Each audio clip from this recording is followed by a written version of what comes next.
Hi, and welcome back to the One Piece chapter reviews. It's been a bit. And again, like I said last time, I'm not gonna come up with any reason that it's been so long since I did the last chapter batch review. Work's just been kicking my ass. Some stuff is happening.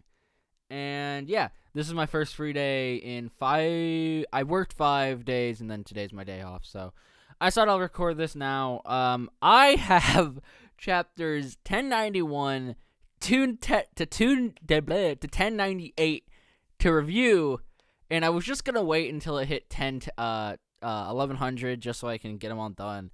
But no, I decided to do this. 1100 I hope is gonna be a big one. But yeah. So, I have read the first chapter just to refresh my memory, and I'm going to be going over it now. And then if you haven't been watching the past ones, what I'll do is I'll cut the audio, read the next chapter, come back with a nice refreshed look at it, and just do that for all the chapters. Give my thoughts, my opinions, my likes, my dislikes, where I think stuff is going to go. I do know that the last few chapters in this batch are very heavily focused on Kuma. So if it comes to anything with Kuma, I'm not going to really talk about it, mainly because, I won't theorize about it or speculate, because odds are my speculation is going to get shot in the foot in the next few chapters. So, 1091 starts off right where 1090 left off. Sentomaru versus Kizaru. We have the Straw Hats rushing to get off Egghead. They're trying to take down the barrier, but it's going to be hard, because York put it up, and, York is a Vegapunk. But in this chapter, I feel you can really sum it up the chapter's name is Sentomaru. And I agree, it is a Sentomaru chapter. But I feel like this would have been a nice, Sentomaru and Kizaru chapter. Just that kind of name. So yeah, the chapter is very heavily focused on those two. We have Sentomaru and Kizaru fighting. We find out that the only reason Sentomaru was even part of the Marines is because he just wanted a job to be able to buy Onigiri.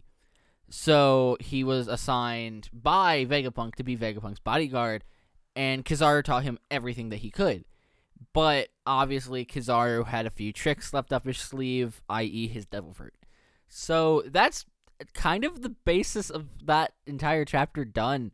But we do have some more stuff to go into, specific-wise. So this is when we're going to get into good old-fashioned page-by-page flipping. The one big thing that I do want to go over now before anything else is the end of the chapter has a big thing. And that is power scaling-wise. Luffy says that the Straw Hats are 100 times stronger than they were last time they met with Kizaru, meaning 2 years before on the original Sabati arc. Take that as you will. I don't really believe 100 times. I think that's just Luffy being Luffy talking out of his ass. So we start off the chapter with the pacifistas, which I did forget.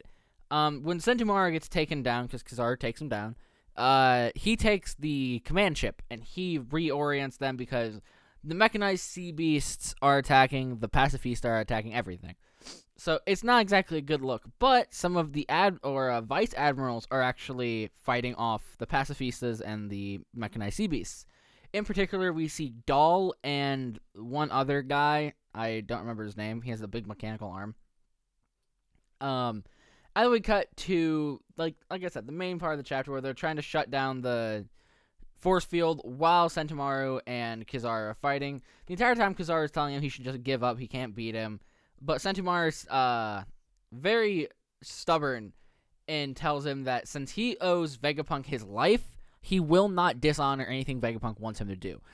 Vegapunk wants him to side with the Straw Hats to help Vegapunk survive. Sentomaru will do that. Sentomaru's allegiance is not with the Marines. It is with Vegapunk. So I hope before the crew leave, they're able to at least, get Sentomaru. But if not, he's going into Marine custody as a traitor. So not exactly a good look. And then, like I said, we get the flashback between Sentomaru and Kizaru, and they are going at it. It doesn't really look like Sentomaru is pulling his punches. And when Kizaru blasts him, with the where is it? It's an unnamed attack. It's just a beam attack that knocks him out. And then, like I said, the mechanized sea beasts go away. They go down into the water. The pacifistas are on the marine side. Really interesting one is that Saturn, the elder, wants to be kept up to date on casualties. So it's kind of weird that such a high-ranking guy is actually worried about like how many of the fodder die off. But I mean, like, maybe he's a nice guy. Who knows? But they continue to try to shut down the barrier, and Kizaru is just there. He just teleports, and we get the priorities. The power station, Punk Records, and York are the only three things that cannot be destroyed or killed. And Kizaru just straight up says he wishes that was true for old friends as well, but Dr. Vegapunk's elimination is our top priority. Meaning, if the Straw Hats get off of Egghead with Vegapunk, they are going to be, like, public enemy number one. Like, obviously, Luffy's already a Yonko, but they have gone directly against one of the Marine orders. Like, they want to kill Vegapunk, and the Straw Hats saved him. That is putting them up there. So, yeah, obviously not enough to get new bounties, but, like, I think it'll piss off the Marines at least a little bit. So, and then the other big section of this chapter, Lucci's a fucking bastard. He went to kill Vegapunk, and Stussy took the blow. And then we see something that's really kind of funny, because I've been listening to the One Piece D&D podcast by Rustage, Tekking 101, Too Spooky, Briggs, and Noble. And in that, they fight a guy that has bubble cannons, like a cannon that shoots a bubble at you and like wraps you in a bubble. Even if it was went over in the previous chapters, motherfucker, there's a bubble gun in this chapter that Sanji has, so yeah. A Sanji panel that has no facial hair also.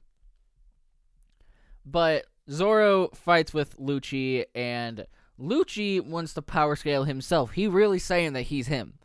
You're all as good as dead now that Kizaru and I are working together. And Zoro just tells him, you should know better than to underestimate us, okay? So, ending the chapter, Luffy rushes Kizaru and they clash. End of the chapter. What do I think? This chapter's really fucking good. It's just pure combat, which is nice, but we also get the usual One Piece chapter thing. You know, we get a reveal, we get set up for a more combat, stuff like that. It's a solid chapter. That's it. Like, I have nothing else to say. It is a solid chapter in which Luffy is really about to fight a goddamn Marine Admiral. An admiral that, mind you, like, the Straw Hats the entire time are having, like, fucking PTSD. Because this is the motherfucker that sent them away 2 years ago. Like, this guy almost soloed the entire party. It was a TPK in D&D terms. But obviously they didn't die. But still, like, if Kizaru had been the one to fight them and not Kuma, they would have all died. Or at least been arrested. So yeah, that's the end of chapter 1091.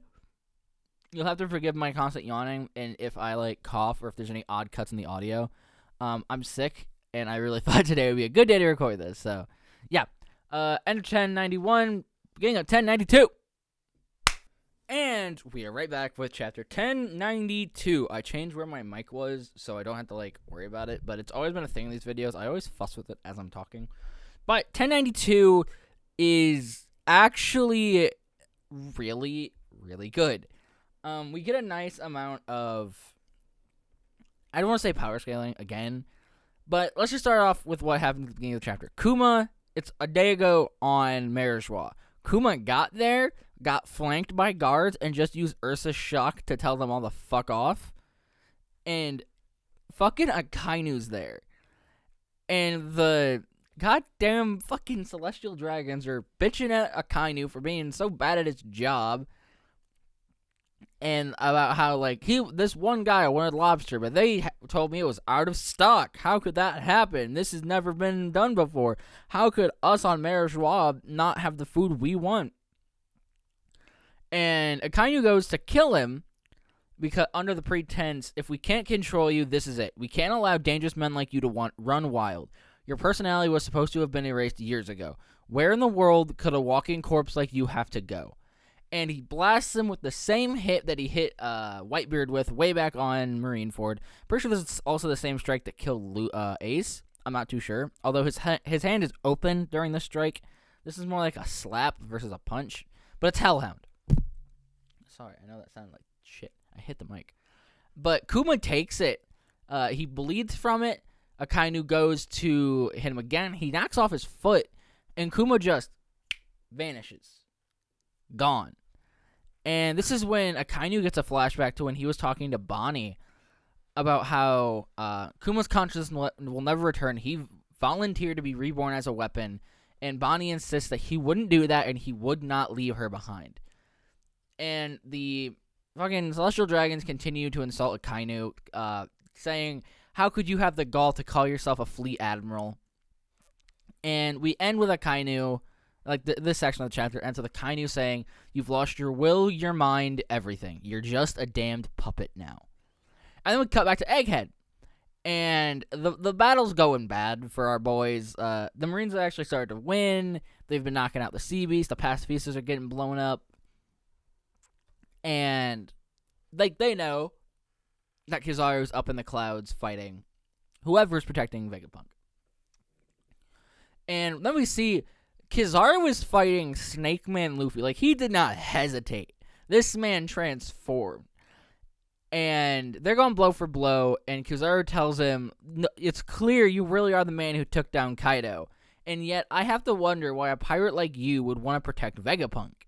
And Luffy fires right back at you. Why do you want to kill Apple Gramps? And Kizaru just, like, flashes away and says, want? It's not like I want to kill him. I've known Vegapunk for a long time. Now, please, don't get in the way. After all, acceleration is power. And during this, he's beaming himself towards Luffy at incredible speeds. So much that he hits Luffy.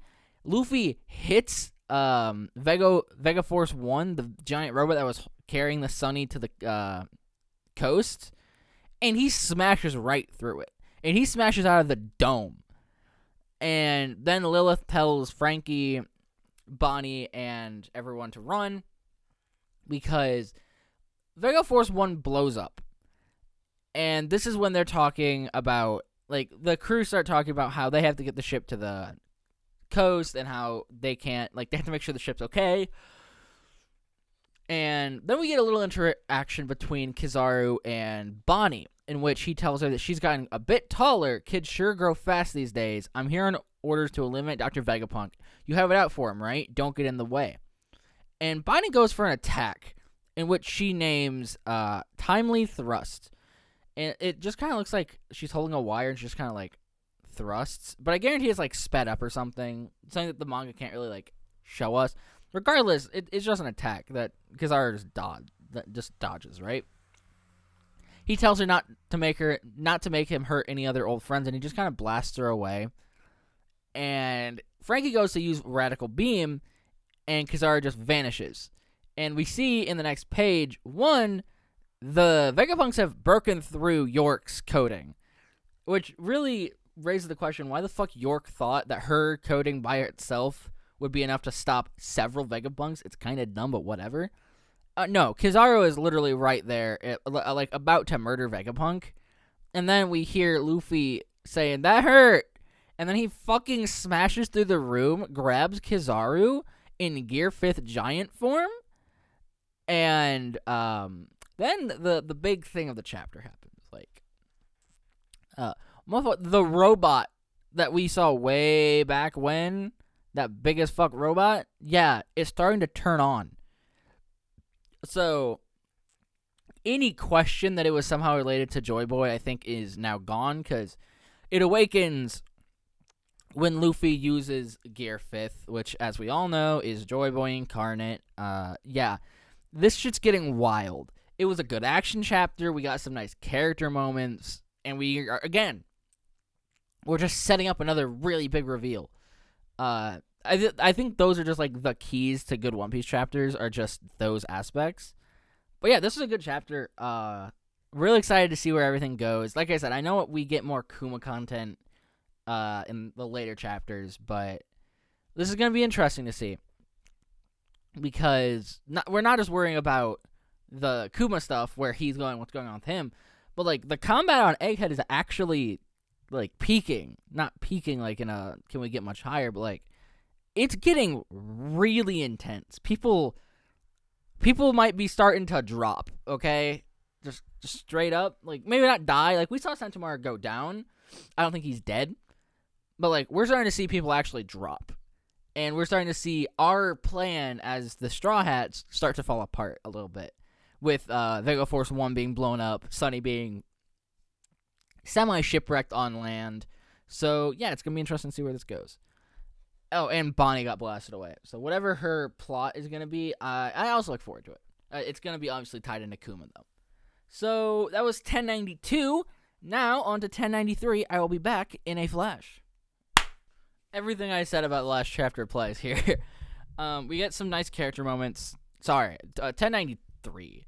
What can I say about this chapter? Well, we'll do what we did last chapter. And what we did a while ago. We're going to go beat for beat through it. So, we cut right to where we were last chapter. Luffy is still holding on to Kizaru, and he spins him around and throws him like a fucking shot put.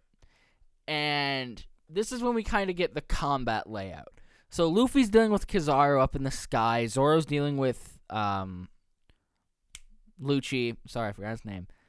Around the same area that they were. They went on a window, so they're probably fighting on a lower area. And then the rest of the crew are in the main lab. But we see that Atlas is going to go down to override the Pacifista's current objective, so they're going downward. And I'll just say it now.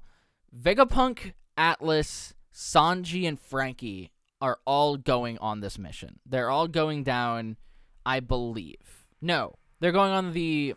Atlas is going to restore... I don't know, okay? Like, it got real... It changed, okay? So, towards the end of the chapter, we see them in, like, a Vego tank, which is just like a hamster ball with wheels.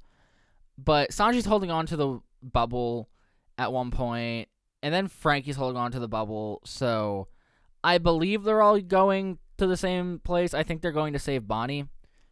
But after they... Wait, hold up. I read the chapter. It's just like a lot of shit happened.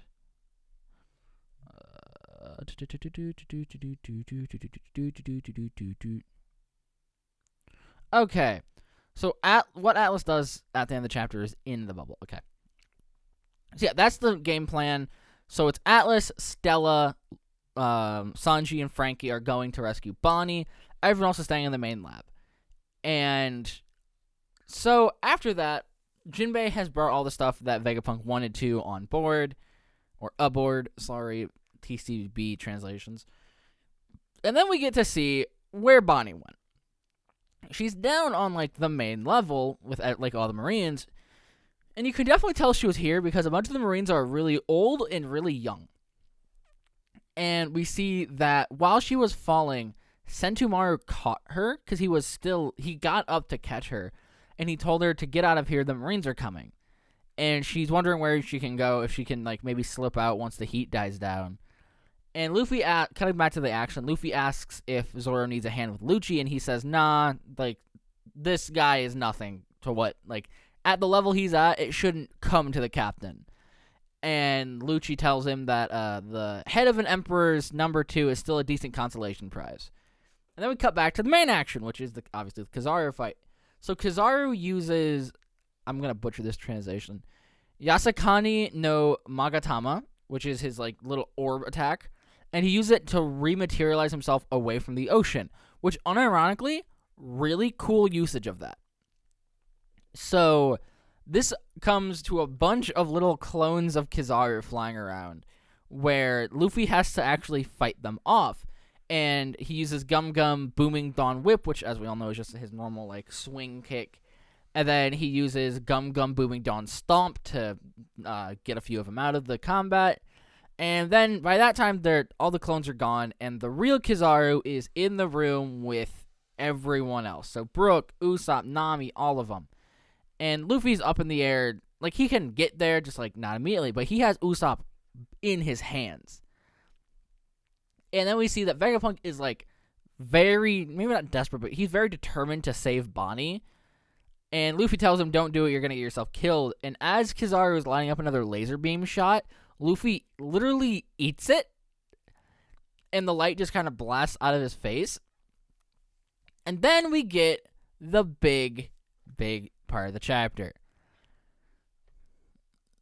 Atlas tells the Pacifista to override their commands from Kizaru, and that their new mission is to eradicate every last Marine on the island.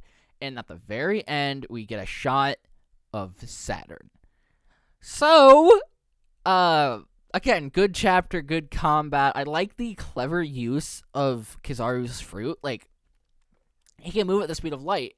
So just a simple evasion tactic to not land in the water makes sense. But we've seen him use that attack before. We've seen him rematerialize himself like that. But just putting it into the vein of how he used it was really cool. Just seeing Luffy actually have a combat against somebody while in Gear 5th. Don't get me wrong. Every time he's used Gear 5th, it has been a combat. It hasn't just been a one-sided wash. But, like, it's just nice, again, to just see creative usage of Kizaru's fruit, like the clones. And we get to see Luffy actually taking them out fairly competently. Like, I feel like this is a maneuver that would take out a lot of people, because we see that all the clones are capable of using his attacks. So they all get light swords. One of them actually nicks Luffy. But, like, this is a combat that I think, if you put most of the Straw Hats in it, they would probably come out on top. But to varying degrees of success. I feel like Zoro, Sanji, probably Frankie, Jinbei probably. Those guys would get out of it with moderate success, but I feel like the rest of the crew, if they get out of it, it'd be tight. Maybe except Nami, because she has like the weather stuff, so she can just kind of blow them away. But who knows? But that's the chapter. 1093 was, like I said, good action. Not like, again, character moments. It's good. Like I was trying to say at the beginning of this chapter, these chapters have done literally everything that a good One Piece chapter needs to do. Character, action, setup. Those are the three pillars of a good One Piece chapter. A good, normal One Piece chapter. Eventually, like, every so often you get the really big chapters, like, 1044, where Gear 5th was there. Gear 5th was revealed and shit. Or was that 1045? Point being, those episodes were massive. Not episodes, chapters, sorry. Those chapters were massive, and they didn't have setup, and they didn't have character. It was just combat, but since it was the culmination of so many reveals, it made sense. So, without further ado, let's go on to the next chapter. Oh boy. Okay, this is a chapter. So, we're going to take it beat by beat, okay? Same thing. I like how old Tristan used to do these. It's kind of free flow. I don't like the free flow thing. I like actually going into a straight order. Starting it off, not even in the chapter, color page. We got the one for Monster. If you don't know this far out, hate to say, you're not a One Piece fan.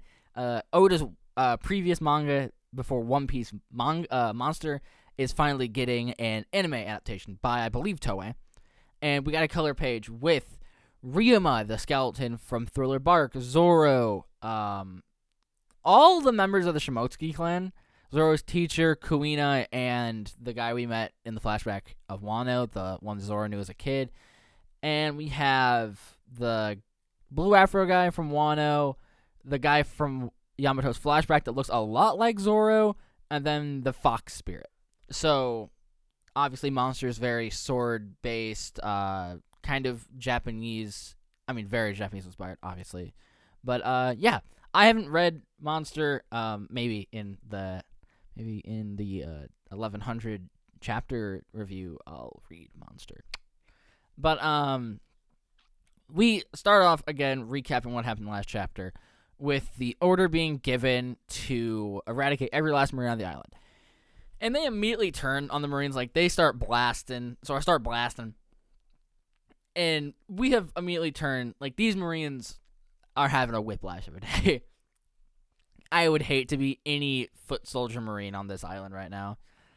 So they see the little car thing. You see that on the clouds. They point it out, but then we cut to the car. They're looking for Bonnie. They're calling out for her, and we get a little exposition on how the car works. I don't really care. If you want to know, you can go read it. It's cool. Like, I like it, but I don't care for this chapter review. And Sanji's Lady Radar is how they find Bonnie. And I'm going to say it now. This is the first time in a while that Sanji's woman-loving tendencies aren't, like, a deficit. Because he actually finds Bonnie. And in a little bit, he's about to actually save her life. So, it's kind of massive. I saw in the comments of the last chapter on the TCB website that Sanji's a fraud because he didn't do anything the entire time that stuff was happening. And I believe it was just a setup for this. Like, Sanji gets his big character moment. Obviously, he's always been very lady-focused, but actually doing the stuff he's done this chapter is massive because it's, like, they are big things. So, really getting him to the rescue squad, I think, works. So, he fucking Soru Geppo's airwalks, whatever. He kicks his way down there. And he flies. And Bonnie is confronted with 2 vice admirals, I believe. Yes. 2 vice admirals. So, when we get to see her, she gets attacked by one of them, who I will just call Oyster Guy, because I don't know his name. And Oyster Guy brought around a few fodder marines. And Bonnie shows off her acrobatics and her devil fruit, I think, with her attack NDE, which is short for near-death experience, in which whoever gets hit with it experiences them dying, but they're not actually dead, so when they snap back, they just pass out. And it's like compressed Conqueror's Hockey. But it has devil fruit usage as well. So Oyster Guy is wondering what's going on with his marines, and a single pacifista stands before Bonnie as a roadblock. And Bonnie's obviously taken aback because it looks just like her dad. And oh my god, this devil fruit that I'm about to talk about has so much sexual euphemisms I can make about it. I'm not going to. But Bluegrass, the vice admiral, is the user of the ride fruit, which allows her to hijack anything that she rides. Yeah. That pause wasn't because I, just forgot to talk. That was, that's big. So, she goes to just beam Bonnie, but Bonnie's so transfixed by the pacifista looking like Kuma that she doesn't move. But Sanji tackles her out of the way and tells her, you can't let yourself freeze up like that. They told me about Kuma being your dad. I get it, but you've got to keep a cool head. And Oyster Guy goes for Whack-a-Otter and, literally explodes the ground that they were standing on, 2 seconds prior. And Sanji is, again, blitzing away with Bonnie. He gets to the car. And I think this interaction has redeemed, I want to say, Sanji, for me at least, because... Quick side rant about Sanji. I love him. For the majority of the series, pre-time skip, he was my favorite Straw Hat. But post-time skip, pre-time skip, his lady antics were more so charming, and he was just kind of a very chivalrous guy. Post-time skip, same complaints everyone else has about post-time skip Sanji. It was a dumb joke that was played for goofs and gaffs, and would legitimately be a detriment to the plot. Of Sanji can't be around women because his nose will bleed, and now he had to spend half a chapter going to find Sanji because his nosebleed blasted him off somewhere, and all this stuff, right? It's something that I, in my Ace Survives AU story, actually use for a plot point. But this, and then the live action comes out. In the live action, Taz Skylar did an amazing job, and it really highlighted, Sanji's just a very charismatic guy. He's just very chivalrous, nice, and all this. And I feel like this was Oda's way of kind of trying to bring it back to how it was pre-time skip. Because Sanji is holding a woman, which is something that, Fishman Island arc Sanji would have fucking died for. Don't get me wrong, Fishman Island Sanji had, the whole, he spent how many years, quote-unquote, in hell. But this is nice. This is a nice middle ground between his character. I have no doubt that he'll turn around in a few chapters and be like, oh my god, woman. but the fact that his lady radar is a thing and it was used for a good, solid bit of plot, and then immediately he saves Bonnie, I think that's good. Like, that is good character progression, even if we're just going back to how he was at the beginning of the series. At least in that regard.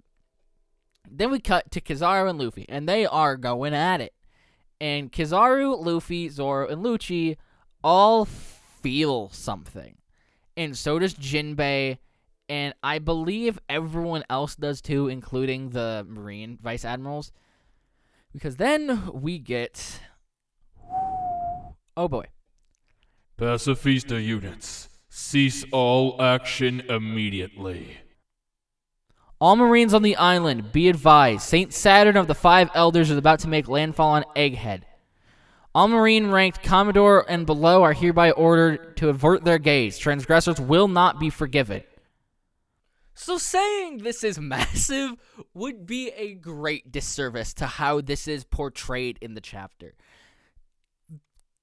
Saturn is here, and when I tell you that this shook me when I read it, I'm not exaggerating. The way it's framed, the reactions from characters before we get the reveal, everything, the almost godlike quality that you have to assume these Marines are operating under now, the fact that the Straw Hats and everyone else is just completely unaware that there is a quite literal god on this island is insane. And his design does not disappoint. He is a horned, six-legged, eight-legged, technically, spider monster with what we can only assume to be the awakening cloud around him, which is a little smoke cloud that devil fruit users tend to get when they awaken their fruit. Could be wrong. It's just more of an assumption we're all making as of this point. And Saint J. Garcia Saturn did not disappoint with our reveal of what these guys are capable of. With a glance, he murders a Marine who looked at him without hesitation. Moving away, everyone else is seeing this and not knowing what is going on. Kizaru tries to cut off the car by beaming up, but he makes a point when Luffy's about to attack him that how could Luffy not have reached his limit yet? And what I'm assuming is that Luffy grabs onto the beam of light, swings around, and slams it back into Kizaru's face. That is all I can assume he did. Because he used White Star Gun, which I believe was the same attack he used against Kaido. And then Luffy goes down. Luffy enters that ailing old man state. And fucking Saturn, with one word, thought, shakes the us. Nika.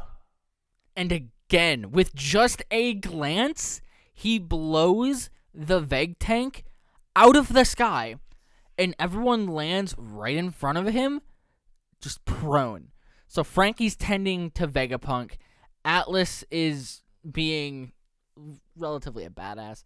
And Sanji is holding Bonnie. And Vegapunk looks at Saturn and asks if he is Saturn. And he says, yeah, I see you've managed to cling to life, Vegapunk.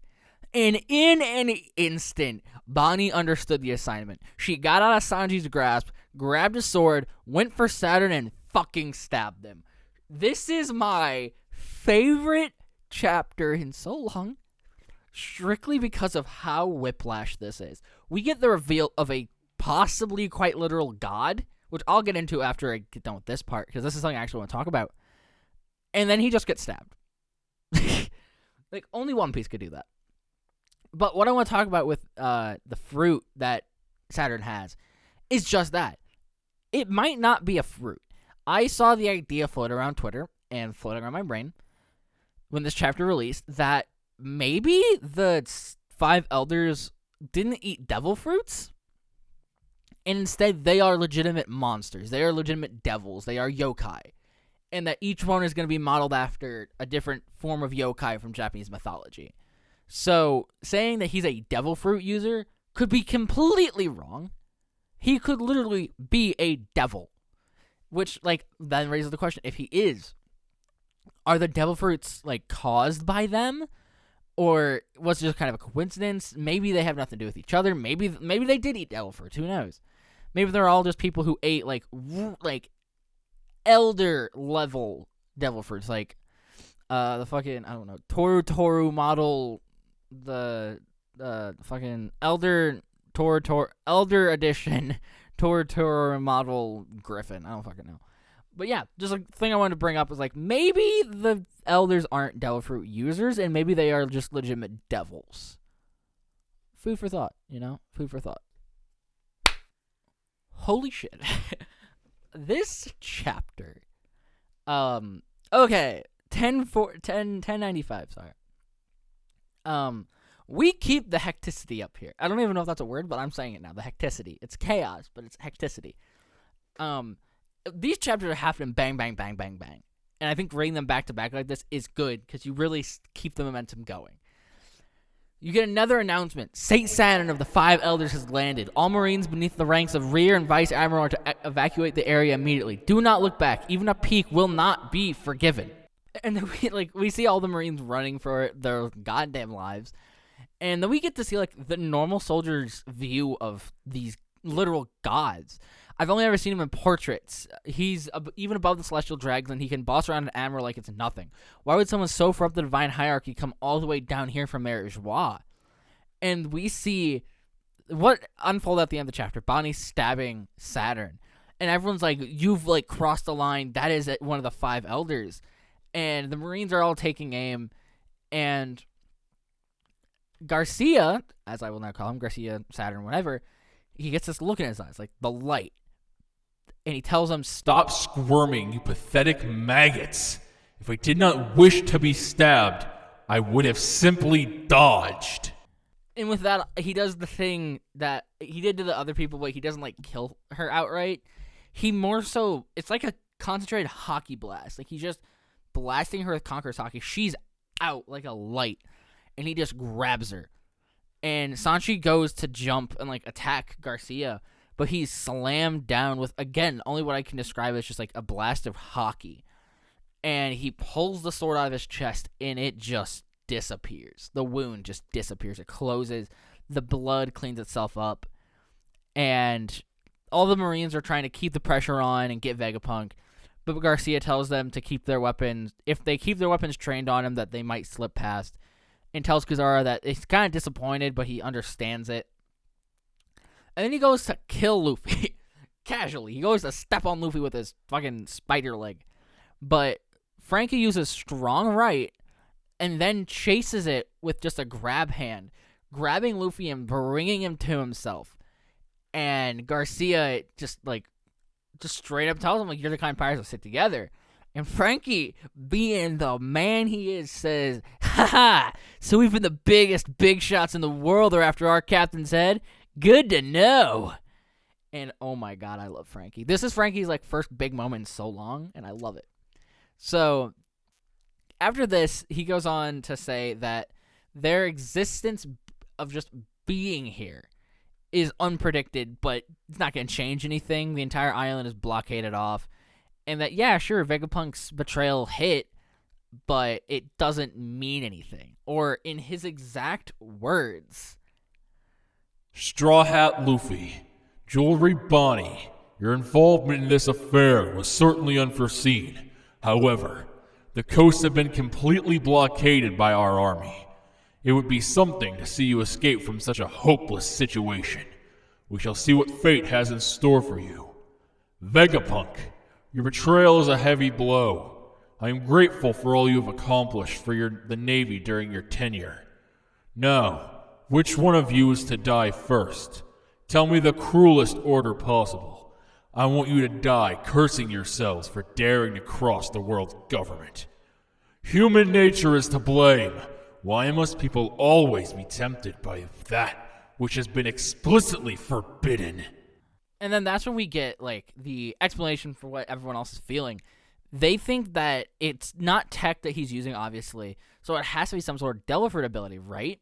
And again, I think my idea of it being hockey is a fairly legit case, because it makes sense. He's literally the king of kings. He's one of 5 gods of this world. It would make sense that he has like super potent conquerors haki. Like even super mastered beyond what we've seen. Like not just conquer haki blast with the black lightning, just because when he was summoned last chapter, there was just a ton of black lightning. But this is different. I think it is Conqueror's Haki that we're just not even getting to see. And Bonnie tells him that he killed her dad, but he explains it's because he was born to be a slave because he was part of the Buccaneer race. And all of the Marines aim their guns at Bonnie. And as the flashback starts, Bonnie almost admits defeat. She closes her eyes. Sanji screams, "All of you, knock it off!" Vegapunk tells them, "Stop, she's just a kid!" And then we're transported to 47 years ago in the South Blue, the Kingdom of Sorbet. The same kingdom that we were told so long ago that Kuma was the tyrant king of. And in it, there's a baby being born to 2 very loving parents with a doctor who's going to cover up his blood. And the dad at some point is found out to be part of this Buccaneer race with Buccaneer blood. He begs them to let his son and wife go, and they don't. And they use Kuma as a child. And Kuma and his father always smile at each other. And Kuma's dad, when his wife dies, tells his son, "Isn't that wonderful? She's in a better place now." And Kuma breaks down when his dad tells him that he has to survive, that Nika will be there, Nika will come, and that this life might seem harder than just accepting death, but when the War of Liberation comes, that is when his life will gain purpose. Through the story that's been passed down the Buccaneer bloodline, this is the story that a young Kuma heard right before his father was shot to death. And then, I think 8-9 years later, the venue is chosen for a human hunt on God Valley, in which the Celestial Dragons are going to hunt down the residents of this island along with slaves.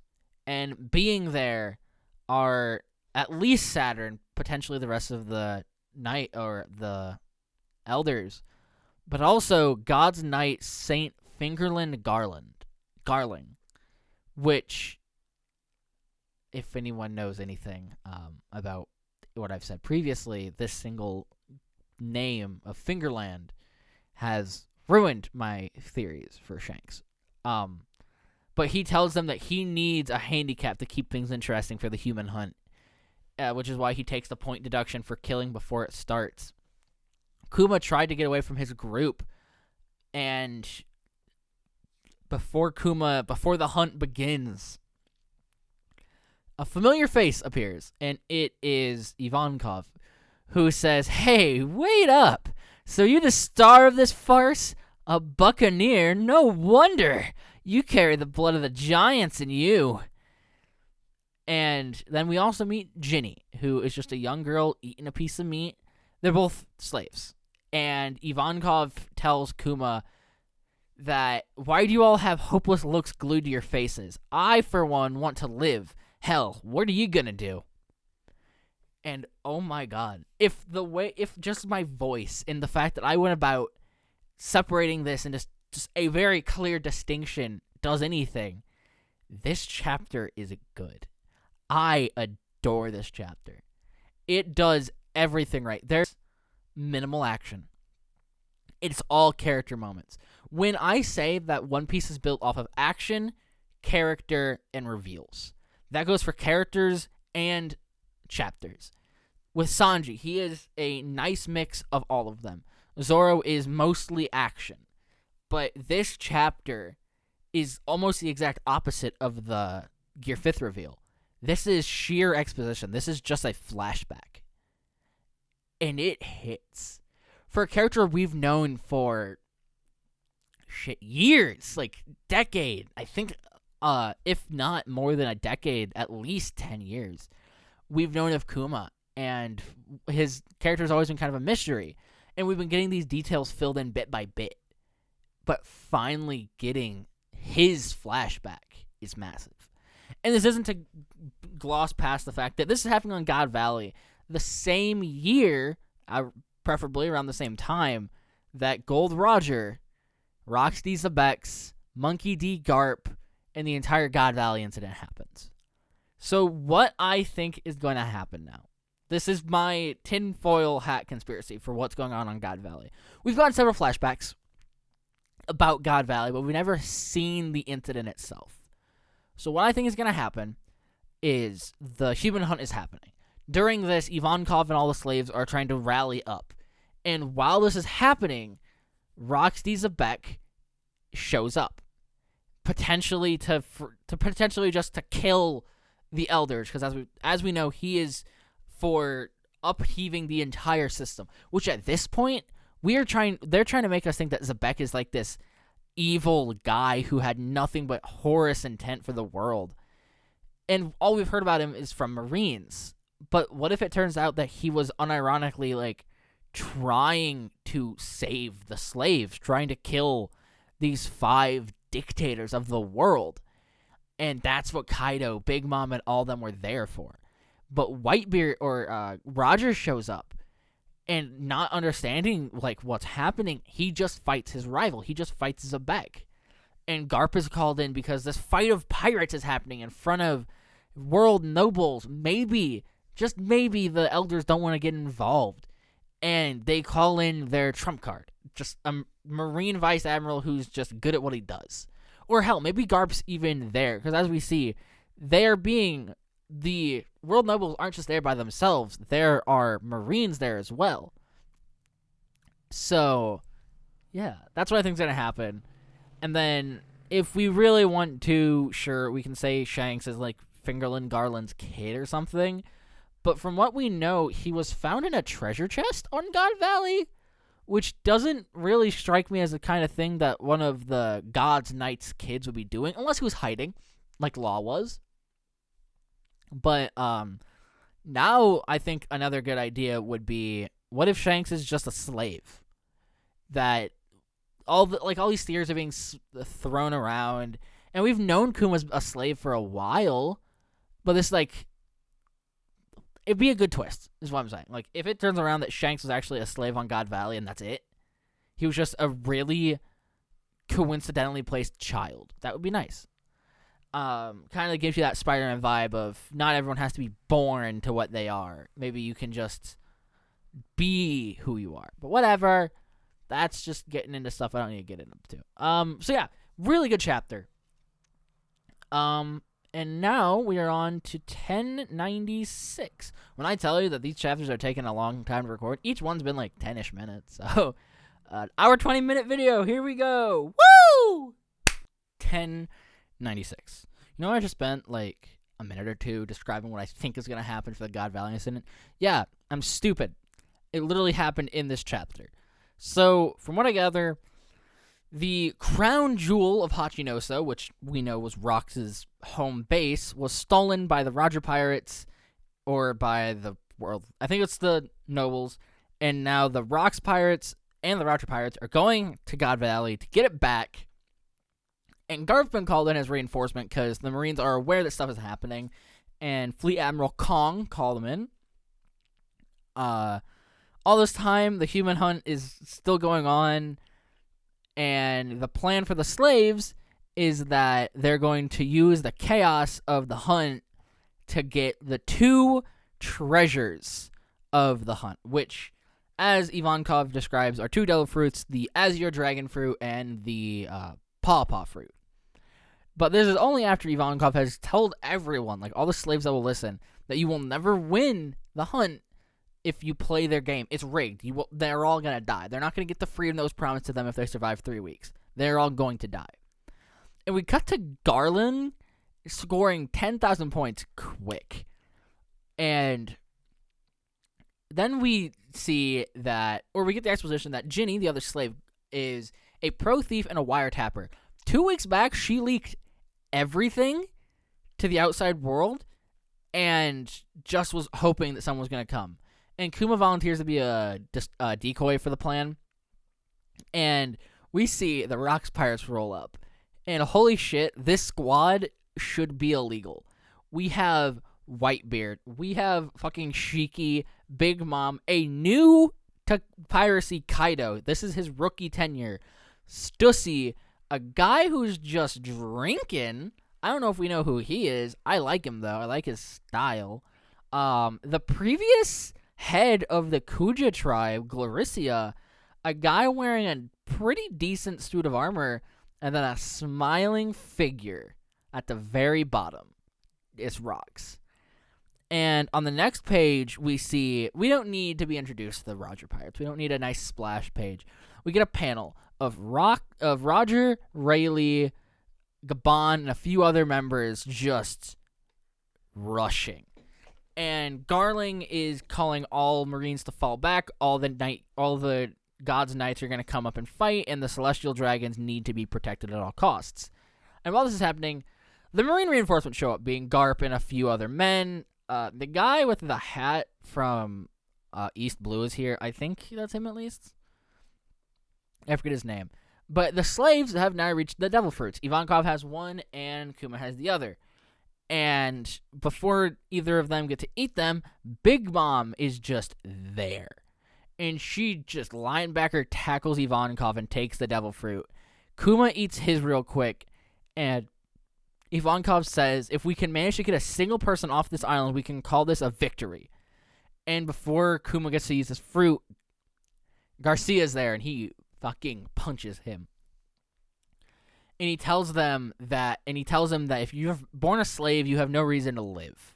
Like, why live if you're just going to live as a slave? And Kuma tells him, if I have some kind of power now, I'm going to use it to save as many people as I possibly can.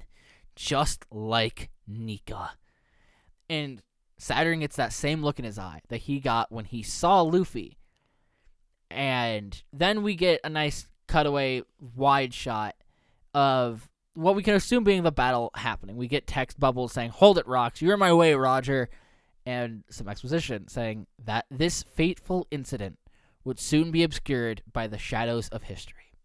As we know, that's just kind of what the world government does to things like this.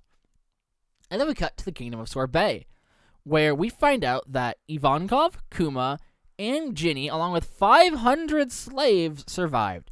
All thanks to Kuma just booping them to Sorbet Kingdom with his Devil Fruit. Which, now that they're back in Sorbet Kingdom, what I'm thinking is he'll grow up, become the king, but it's more of a marine title that he's the Tyrant King. Because he seems in this to be a pretty nice kid. And he views his fruit as a gift to be like Nika with the hands of liberation. And Ivankov leaves off to sea, and Ginny stays behind with Kuma to decide what she wants to do with her life. And they are going to make money by chopping firewood and selling it. And we see their dynamic is the other kids pick on Kuma for being so big and so freakish at his age, and Ginny's the one who fights them. But Kuma uses his fruit to make all the pain go away with the repelling of it. And then, in what feels like just a bonus page added to the very end of the chapter, Kuma and Ginny are eating food, and they both start crying because their belly is actually full. And they are just so happy. And it's just nice. It's just nice to see it, you know? Thing. Number the first. Good chapter, obviously. Oda doesn't miss. Which is the simple fact that Oda's able to paint what happened on God Valley from so many different angles and phrasing it the right, like, we're not getting too much of what was happening with the pirates being Rocks and Roger now, because we don't, and I hate saying this because it's going to sound bad, we don't care. We care what's going on with Kuma. And we're getting very focused on, once Kuma and all them were out, that's all we need to see. We don't need to know what happened between Roger and Rocks. We don't need to know what happened with Garp. And it's just nice. So I'm going to take back my guess from last chapter, and I'm going to put a new guess out for what God Valley was. On the wide scale, it was, again, the world nobles are there for their human hunt, and Ginny leaked the fact that there are going to be devil fruits, and that there are going to be all these prizes that pirates might want to get. Roger and Rocks both show up, and the Marines call in reinforcements under the assumption, because since the news got leaked, they don't know who all knows about it, so they're calling in their strongest backup. And they have a very good idea that Roger's going to be there. Roger's going to show up, and this immediately means Garp wants to be there because he just wants to fight Roger. And Rox obviously shows up. So what I think is going to happen is Rox by himself and with his crew are going to be the dominant factor. It's going to be Garp and Roger fighting Rox with maybe the Knights against them. Or, like, it's going to be, the way I'm thinking about it, it's going to be, obviously, a 5-factor fight. Rox, Roger, Marines, Knights, and the World Nobles. World Nobles are going to be out of the fight. They're going to be the lose condition for a lot of the factors. And Rox and Roger are obviously going to fight. I believe the Marines are going to be fighting Rox predominantly because he has express intent to upheave the world as it is, which, by definition, means he isn't going to be afraid to kill the world government, to kill the world nobles, to kill the god knights, and all that. So the god knights, I think, are going to be just the third floating factor of just they're fighting whoever they need to. Just as long as the world nobles are safe, that's all that matters to them. That's what I think is going to happen, and then something else has to. Garland, I think, is going to play a big factor in it, but we'll see. Maybe Shanks is going to be the final flashback for God Valley. Maybe we're finally going to find out what happened there from Shanks. Because if Garland is his father, boom, easy. If he isn't, Roger was the one who took him in. Boom, easy, Roger's there. If he was a slave that was found there by Roger, boom, there. I just think Shanks is going to... If Shanks is here at God Valley, and we're going to see him, it's going to be interesting. So, yeah. Without further ado, that was chapter 1096. Now we're going on to 1097. We're in the home stretch here, guys. We're in the home stretch. Okay. Be back in a flash. Okay. Why is it that I talk about something in one chapter, and then the next chapter immediately makes what I say completely wrong? So, the 97. Chapter starts off with Kuma, who is now 17, curing old people of their pain, their joints, any illnesses, whatever. But we find out that... We find out that Ginny is the more greedy person of the two of them, and she tells them, like, we're not going to help you every day. It's only the weekends, whatever. And the new king of Sorbet Kingdom is quite the bitch. He's forcing them to pay the celestial tribute, but since they're so old, they can't really do that. And he doesn't even feed his prisoners, so they're dying while in jail. And we find out that all that pain that Kuma takes from the old people, he takes upon himself, because if he doesn't, it will just fester and grow, and returning to haunt them over and over.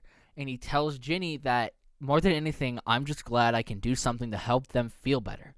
I'm sorry for putting you through this, though. I'll get tougher, so you won't have to worry. So, very clearly, our dynamic is Kuma is the strong, very tough, but nice guy. And Ginny is the always worrying, but always there for him partner. And a few years later, Ginny tells Kuma they should get married, and they can't. And the reason, he doesn't say it, but the reason is because of what happened between his dad and his mom. He doesn't want Ginny to suffer if they find out that he has Buccaneer blood. And then we get more about Dragon. Before wanted posters were their own things, like bounty posters, they were just published in the newspaper. I mean, they are anyway, but like they're not full-page things. So Dragon is missing his tattoo, importantly. But, yeah. And then we cut to 22 years ago. Mind you, the whole conversation about them getting married and Dragon happened 25 years ago. So 3 years after that, a bunch of the royal army were going to kidnap a bunch of citizens, and Kuma wasn't standing for it. And when they tell Kuma that they're planning on turning them into slaves, he loses it.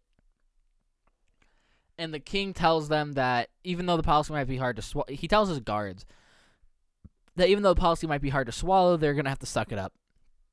Because if they divide the nation in half, the celestial tribute's going to be halved, giving him more money. And while Ginny and Kuma are in jail, they talk about why Ginny's in there, and it turns out that Ginny and a bunch of the other citizens got in trouble because they gave the Royal Army a hard time for taking Kuma. And when Kuma is talking to Ginny about it, she says, like, the king is just a celestial dragon puppet. He does anything they want. And then the nation gets attacked. And you see that Ivankov and Kuma, or Ivankov and Dragon are there. And you have to assume that Eva came with Dragon because Kuma probably talked about where he came from. So my guess would be Ivankov told Dragon, like, we should go here. They have a puppet of a king, and there's some people that I trust. And then they get Kuma and Ginny on their side because we see a time skip happen where Ginny and Kuma are bona fide members of the Revolutionary Army, which only gets its name after they adopt Kuma in. But Ginny and her squadron are in a certain kingdom. They're in the eastern force of the kingdom, and it's just a few days until they meet back up with Kuma's squad, so she's so happy. And then the chapter ends with a radio transmission that Ginny's been captured, and that the enemy took us by surprise. Please forgive us. And Dragon is already panicked. Now Dragon has his tattoo, so it had to have happened between... I'm trying to get numbers. Had to have happened between 22 years ago and 14 years ago, which does just so happen to line up when Luffy was born, so, you know. But Dragon's already not having it. I can only imagine the massacre that Kuma's going to go on. So, yeah. That is chapter 1097. It was good. A lot of good moments. Again, character, action. As long as a chapter has a decent amount of either of those, we're good. I do like the extended Kuma flashback. Again, like I said a few chapters ago, he's a character we've known for so long that not knowing a lot about him kind of made it feel like we only care about him because he's an old character. Like, if Ace was still around, but we never got the lore dump about him being Roger's son and him growing up as a quote-unquote cursed existence and him, Sabo, and Luffy's flashback, we wouldn't care that he's there. It'd be like, oh, yeah, cool, he's here. Like, we've known him for so long. But since we are now getting a flashback, it gives us that... The difference is Ace died 10 years ago in real time. 2 years ago, obviously, in the story. But we as readers have had 10 years. Some people, not me. But some readers have had 10 years to think about Ace and his legacy. And Wano did so many favors for that. They built him up way more than they needed to. And it's nice now that Kuma, who is still an existing figure in the world, he has always been there. Like, every so often he comes back, and then he comes back, and then he comes back. Over the 2-year time skip, he protected the Sunny. And he didn't need to. And he told Luffy, when he made him go away, that this was going to be the last time they ever saw each other. And now that we know that Kuma is Dragon's friend, or used to be, and obviously Dragon is Luffy's father, it really raises the question of, if Kuma's doing all of this for his friend, like, this is his son's kid, or his kid, his friend's kid, so he's going out on a limb and helping him. Or if Kuma just... Obviously, it's been painted that Kuma is a very strong believer in Nika and the God of Liberation and all that. So, I wonder if Luffy is... Like, just Kuma has a feeling, I guess, that Dragon, being who he is, a man who wants to free others from the tyranny of the world government, that his son would be even better at that than he is. And obviously, back then, we had no idea that the Gum Gum fruit was the Hito Hito no Mi model Nika. But it's still just the fact that it's the inherited will thing. That since Luffy is Dragon's son, Kuma must have seen it in him that you are Dragon's son. Okay, then you will carry on Dragon's legacy. Even if he's not dead, you will continue freeing people. Which we've seen Luffy do. He's gone kingdom to kingdom, freeing citizens, taking down tyrants. And Kuma's sacrifice very clearly is worth it. So, obviously I'm not talking about, like, what happened with Ginny. I'm going off on a tirade about Kuma. But that's just because I have a feeling the next chapter is going to go over it anyway. So, 1097 was a good chapter. Really gave us a good taste of that Kuma character. Because the previous chapter was more intrinsically involved in the world at large, like what's happening with the God Valiants and all that. This chapter is very, very focused on Kuma and the people around him. So I'm excited to see what happens in the next chapter. Yeah. So that was 1097, and I will be right back after reading 1098. That's going to be the last one also, just preface. So, final one, here we go.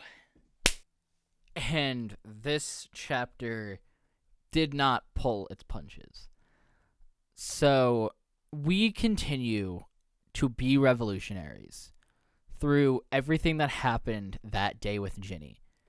So, Kuma goes off in a reckless attack, and that's just how he fights. He fights recklessly.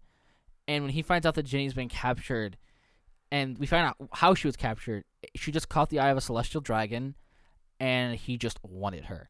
Which, obviously, the way Kuma and Ginny lived, that's not how, they're not good with that, you know? And they took her on a government ship because the celestial dragon wanted her. That's it. And even though they keep winning these kingdoms, they keep pushing back against the military, they keep raising their banner, Kuma can't stand with himself. So he wears himself out, saving other people, having to return to bases by ship. And just based off the look on Dragon's face, you can tell that he knows this isn't good. And it's been 2 years since Ginny was captured. And they get a call. They get a call on a den, and it's Ginny. And she's sick, and she doesn't have long, and she wanted to see everyone one last time, but this call is going to have to suffice as their goodbye. And Kuma tries to tell her, like, he can be there in an instant to cure her. But she says, she's at death's door. I'm glad you care about me, but you really shouldn't come when I'm like this. Dragon, Ivankov, Kuma has such a big heart. Please take care of him for me. And Kuma disappears before he can hear her last words to him. And those last words are, Kuma, I just want you to know I love you, and I always have, always will. And Kuma appears on the doorstep of his chapel on Sorbet Kingdom. And Ginny's there. And she's dead. And her skin turned blue in the sun, and it got hard like stone. So, and the reason that she wanted to get to Sorbet Kingdom so badly was because she has a child with her. And Kuma lays Ginny to rest and swears to his beloved that he will raise Bonnie as well as he can. And side note, not to ruin the emotion of the chapter, but Kuma isn't Bonnie's father, I don't believe. It was 2 years since she got kidnapped. Bonnie does not look that old. And I'm sure if you track the time, it doesn't line up for Kuma to be Bonnie's father. So when Bonnie is going off on Saturn, this is painting what is going on between Saturn and her in a whole other picture, because we can only assume how this ends for now. But we can just... the fact that Kuma isn't her biological father, but he still raised her and fought for her and was willing to do whatever it took to save her. Later on in the chapter, we see what that means. And the fact that he is her father. Like, I'm a firm believer in family doesn't end in blood. And shout out to Supernatural for that quote. But he goes to the elders of the Sorbet Kingdom to just get advice on raising a kid. And he does. And Bonnie is such a good kid, like such a healthy kid that she drinks so much milk that she reminds Kuma of Ginny. And we get a nice few panels of her first words, of him raising her eating, and then him leaving her with the elder so he can go off and fight for the kingdom, and then bathing her, and then saving another kingdom, and then sleeping beside her in the same bed, and then meeting Sabo. And then it smash cuts to the Revolutionary Army coming for Kuma, and all the windows are boarded up, and he tells them to close the door because she has a blue stone under her eye. And they immediately identify this as the thing that Ginny had. And now, since they caught it with enough time, they go to doctors, and no doctor knows what this is. So Kuma takes it upon himself to quit the Revolutionary Army so that he can find out what she has, and he needs to stay by her side. And he says, I don't know if this is the right thing to do, but I have to stay by her side. Obviously, the man lost the love of his life and the child of the kid that he's now raising to the same thing, and he lost her because, this isn't putting any blame on the Revolutionary Army, but they lost her because of the Revolutionary Army. They were all dedicated to the cause, and her being in that kingdom was caused by the Revolutionary Army. So naturally, he would, not in like a spiteful way, he would want to distance himself from her, or from the Revolutionary Army, to be with the person that he cares about, who just so happens to be going through the same thing that his beloved was. And Dragon tells him, I understand, it's important to live without regrets. We can use our contacts to reach out to doctors all over the world for her. And then we cut to 7 years ago. Bonnie is 5. And the neighborhood kids are picking on her because she's a vampire and she doesn't go out in the sun. And she still beats their ass. And she jokes about going out in the sun. And Kuma tries his best to like mend to her wounds. Well, obviously he can't get rid of the stone disease. And we found that they were bullying her because they were making fun of her face stones, or as Kuma calls them, her jewels. And they're just jealous of her because she has jewelry. Jewelry Bonnie. I think that's a nice way of doing that. But he asks her where she would want to go on a trip. And she says the Legendary Sky Islands for her. Just Legendary Sky Islands if she could go anywhere after all this is over. And she says that since it's so high up, maybe they'll meet Nika. And they start dancing, and he asks if they go there for her 20th, where does she want to go for her 19th? And she says Fishman Island. And then finally, we get a diagnosis. She suffers from sapphire scale. It's an incurable disease that even if you avoid all exposure to sunlight, it will continue to manifest. It will grow. And at most, she has another 5 years. And Kuma is obviously distraught by this, and he returns home, and Bonnie hears him say this, and she interprets it, and he has to, as a parent, lie to her and tell her that it'll all be done by her 10th birthday and that she will be cured. And he asks himself, what have I done? What am I going to do? And not even a year later, hell descends on Sorbet Kingdom once again, as King Bekaroi, the king that was overthrown when the revolutionaries came in, is back, and he is just as bad as before.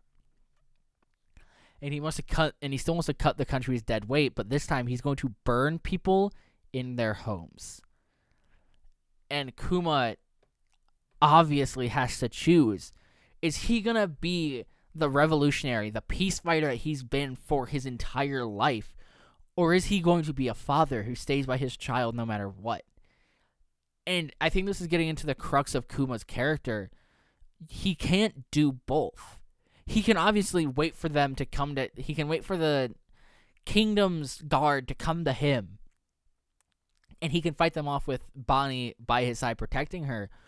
Or he can go off on the offensive and take the fight to them. But there's no guarantee that something's not going to happen to Bonnie and whoever he leaves her with. And again, not just to drop another pop culture reference in this, but last night I just watched No Way Home for another time, and the scene where Goblin and Peter are fighting, and he tells Peter, strong enough to have it all, too weak to take it. And that's, I hate saying it because Kuma's such a good character, it's true. Because obviously in regards to Peter and the Goblin, it's a strength-wise, Peter can do whatever he wants, but his mentality is what's holding him down, with Aunt May being the save other people, you have a responsibility if you can. And with Kuma, it's the exact same. He's physically strong enough to do anything. He can make any problem just go away. But mentally, he has to choose. He can have both physically, but that's just not how it's gonna play out. I've been rambling about Kuma for so long now. Again, really good chapter. You'll have to forgive my yawning again. I'm sick, but really good chapter, really good batch of chapters, and I'm recording this on Friday, November 17th.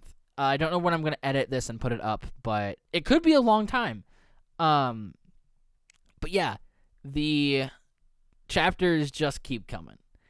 And I cannot wait to see what is going to be in store for us in Chapter 1100.